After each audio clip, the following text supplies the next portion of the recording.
America गया, IMF से बात की, उन्होंने कहा हम आपका बजट देख के अब बात करेंगे आपसे, और फिर उन्होंने कहा कि पेट्रोल महंगा करो, ये वगैरह वगैरह चीज़ें करी। मैंने तो कहा कि फ़ौरन पेट्रोल महंगा कर दो, लेकिन हुकूमत जो थी उसको बहुत इसके खिलाफ थी कि नहीं महंगा नहीं करो। मैंने कहा फिर वही गलती हम कर रहे हैं जो इमरान खान कर रहा है। बहरहाल फिर हमने बजट दे दिया, जुलाई के अंदर हमारा IMF से एग्रीमेंट हो गया। IMF से एग्रीमेंट हो गया जुलाई के अंदर, IMF ने सितंबर में पैसे दिए। सितंबर में बता 3-4 तारीख को पैसे आए, 15 तारीख को आपने हमें निकाल दिया। और इसाक डार साहब लेके आ गए। डार साहब ने IMF को आंखें दिखाई, IMF डर गया, पीछे हट गया, बात करना छोड़ दी। अब वो जब डर के पीछे उन्होंने बात करना छोड़ दी, फिर आपने सोचा कि यार पैसे तो ख़त्म हो गए हमारे पास, तो फिर आप IMF के पास दौड़े दौड़े गए, और अब आप IMF से फिर डील कर रहे हैं, क्योंकि आपके पास $3 बिलियन हैं और आपका सिर्फ 15 दिन का इंपोर्ट कवर नहीं होता है। तो ये तो इमीडिएट गलतियां थी, 2 मेरे आने से पहले, 1 मेरे जाने के बाद। लेकिन तो मैं ये अपने आप को ज़रा सा वो करना चाहता हूँ इसमें, अपने मतलब I wanted to just show कि मेरी गलती नहीं थी करंट क्राइसिस में। और कल मेरे ख्याल से कुछ डॉन अखबार में खबर भी आई थी कि जिसके अंदर कोई IMF के इंसाइडर्स कह रहे थे कि Miftah was the one who understood कि चेंज कोर्स करेक्शन चाहिए। लेकिन सच्ची बात यह कि हम यहाँ पे आज पहुँचे 75 साल की गलतियों के बाद। जब, और मैं इस सदी से शुरू करता हूँ कि जब मुशर्रफ साहब की हुकूमत आई और जब इन्होंने ये वॉर ऑन टेरर शुरू पे गए हम, तो जब मुशर्रफ साहब की हुकूमत आई और हम जब वॉर ऑन टेरर पे गए, तो बहुत सारे वेस्टर्न ममालिक ने हमारी डेट कम कर दी, हमारी डेट को रीस्केजुलिंग कर दी, तो एक फिस्कल स्पेस आ गई।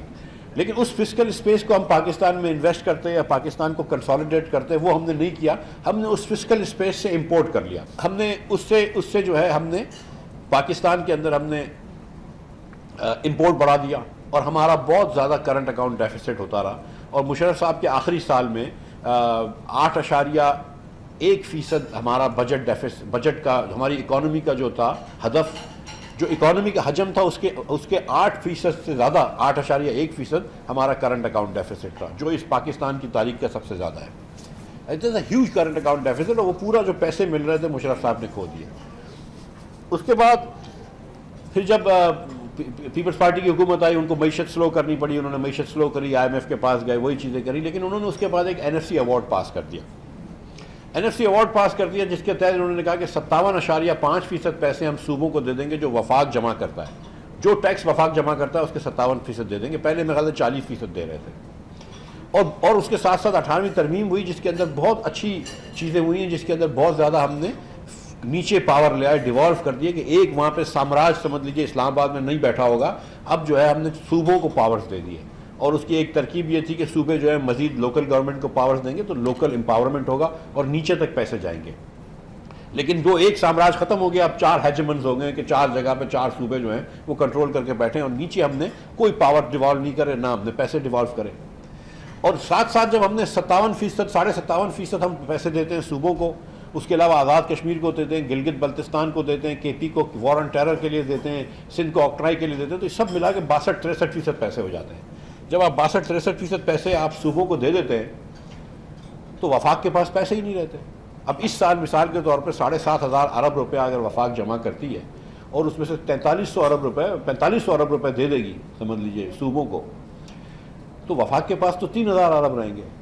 सिर्फ सूद जो है वो इस साल देना होगा, वो तकरीबन 4,500 अरब का या 5,000 अरब का सूद देना होगा। तो आपके पास 3,000 अरब रुपया नेट जमा है, आपको 5,000 सूद देना है, तो ऑब्वियसली सूद लेने के लिए आपको सूद देना पड़ता है। इसको डेट ट्रैप कहते हैं कि we are now in a local currency debt trap. आप छोड़ दीजिए फॉरेन करेंसी डेट को, आप तो लोकल करेंसी के भी पैसे पूरे नहीं दे पा रहे।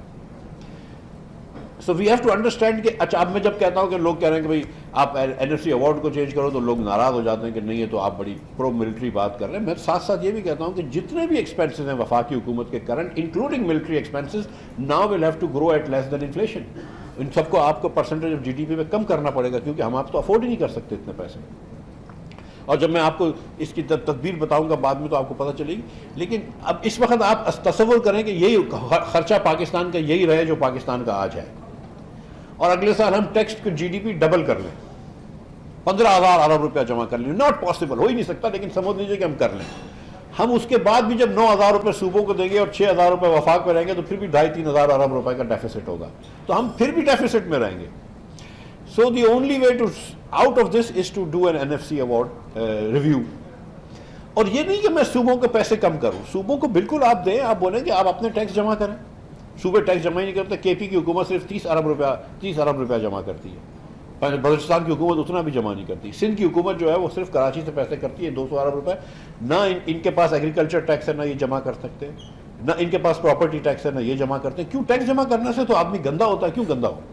आप वफाक जो है वो टैक्स जमा करती है और गंदा होती है। सूबों को आप फ्री में पैसे दे देते हैं, कोई कंडीशन अटैच नहीं होती है। खर्चे बढ़ रहे हैं, 6 गुना खर्चे बढ़ गए सूबों के 2010 से। 500% इनकी पेरोल बढ़ गया है। तो कोई पूछे तो सही, 2000 अरब रुपया हमसे ज्यादा हम एजुकेशन पे खर्च करते हैं। सूबे 1000 अरब रुपया तालीम पे खर्च करते हैं, 1000 अरब रुपया तालीम पे खर्च करते हैं, which is twice the cost of running the federal government.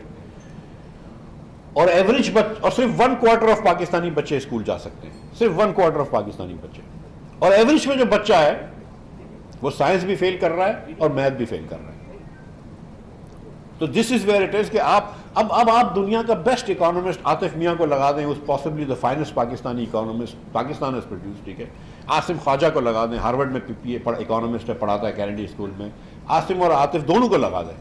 कोई इकोनॉमिक पॉलिसी हमारी ऐसी नहीं बना सकते हम लोग कि जिसके अंदर अगर पाकिस्तानी एवरेज बच्चा मैथ और साइंस में फेल हो रहा हो कि पाकिस्तान आगे चले जाए। अगर आधा बच्चा पाकिस्तानी जो स्कूल जा सकता है वो स्कूल में नहीं जा रहा हो, तो कोई ऐसी पॉलिसी नहीं है कि जिसके तहत पाकिस्तान मईशत में आगे बढ़ सके। हो ही नहीं सकता। और उसके बाद एक और बात भी बताऊं, और ये स्टेटिस्टिक्स मैं देता हूं बार बार, और अभी मैं कह रहा था इधर कि ये आप लोगों की गलती है, तो लोगों को बुरा लगा, लेकिन मैं फिर आपसे गुजारिश करता हूं कि आप लोग तो एलीट बैठे हुए हैं यहाँ के, इस मुल्क के आधे। तो यहाँ से मैं 2 स्कूलों के बारे में बहुत बात करता हूँ, कराची ग्रामर स्कूल से जिससे आधे मुल्क के अमीर लोग और प्रोफेशनल आते हैं, या HSN कॉलेज से, तो जिससे आधी मुल्क की एक कभी कभी आधी सुप्रीम कोर्ट जो है वो HSN कॉलेज से आती है। एक स्कूल से अगर आधी सुप्रीम कोर्ट की जस्टिस आ रहे हैं, आधी काबीना आ रही है, तो गलत नहीं लग रहा आपको?